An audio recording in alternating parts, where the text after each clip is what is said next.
Thank you, Chris. And hasn't Chris done an amazing job with Nothing But Nets?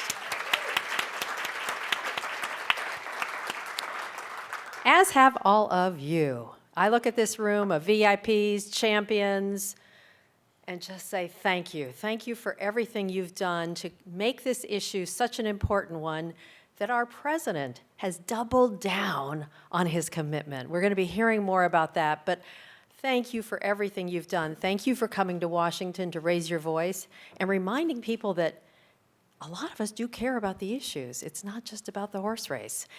We're here because of a reason, and you're going to be talking to your members of Congress today, and I appreciate that. I want to acknowledge a couple people who are in the room. One is Admiral Tim Ziemer. He was the first and only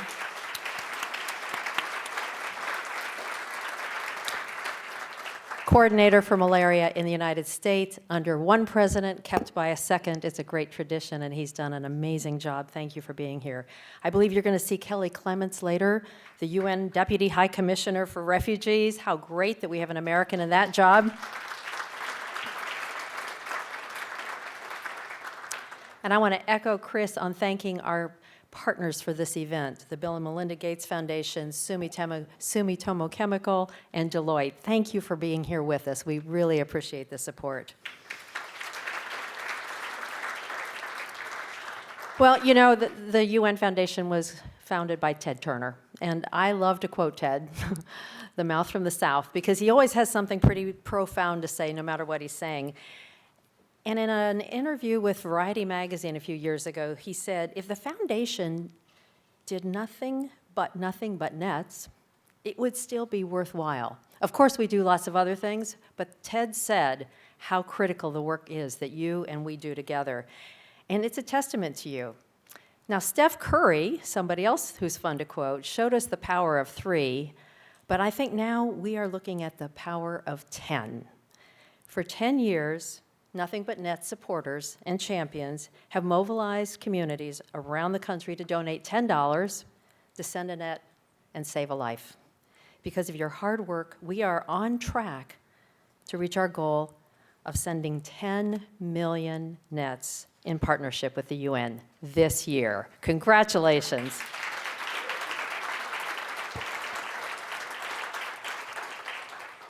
Elizabeth probably told the story, and I want to acknowledge her for her leadership in having the vision to take an idea that came from Rick Riley's one column in the back of Sports Illustrated and turning it into a campaign that we thought we knew, would engage Americans everywhere. So she knows the story of how a simple idea can catch hold and really change the way people think about their ability to make a difference.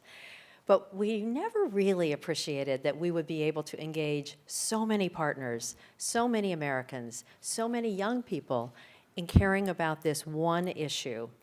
We've found partnership with bishops and basketball players, the corporate sector, the faith-based community, and of course, partners and advocates in the US government and in the Congress. What's also remarkable is the incredible generosity that you all bring to this issue. It's not only the money that you raise, but it's the time and the personal commitment you show week in and week out to talk to your friends, to take this issue up in schools and churches and synagogues, to make this an issue that everyone can care about. And look what's happened. Since 2001, more than 6 million malaria deaths have been prevented.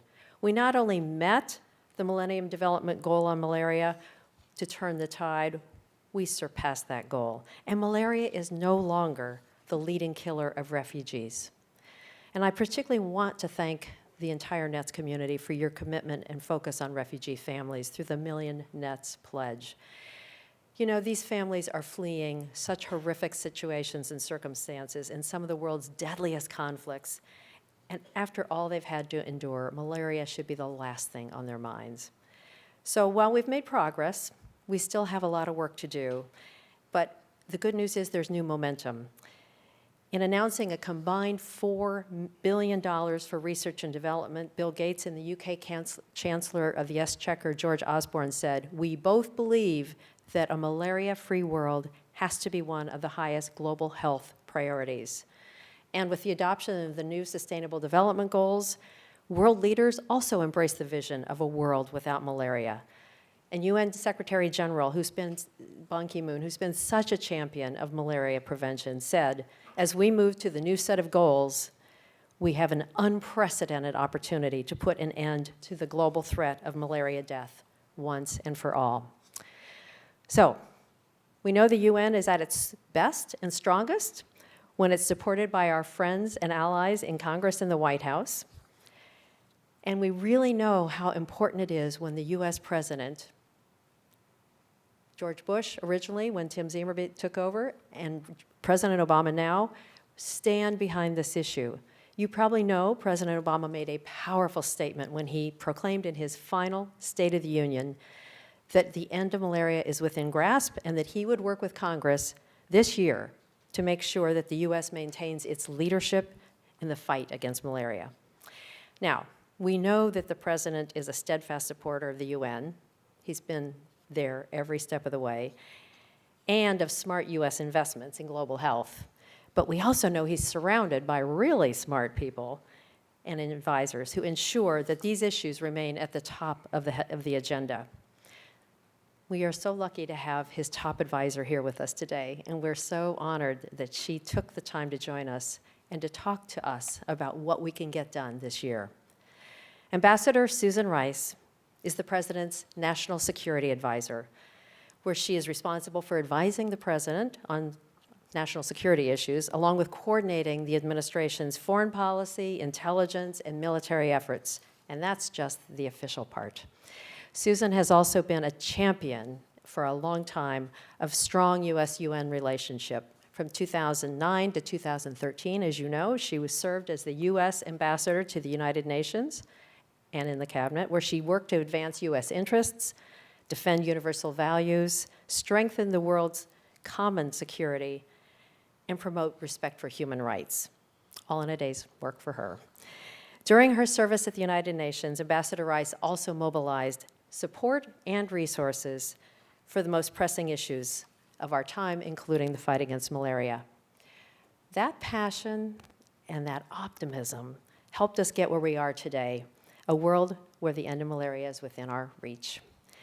And if that wasn't enough, Susan Rice is also an avid basketball player and fan, and a former star point guard. So it's totally appropriate that Nothing But Nets is going to honor her today. Ambassador Rice, Susan, for your years of dedication as a champion in the fight against malaria, both in the halls of the United Nations and at the White House, please accept this award on behalf of the United Nations Foundation and all of our champions here today. Susan.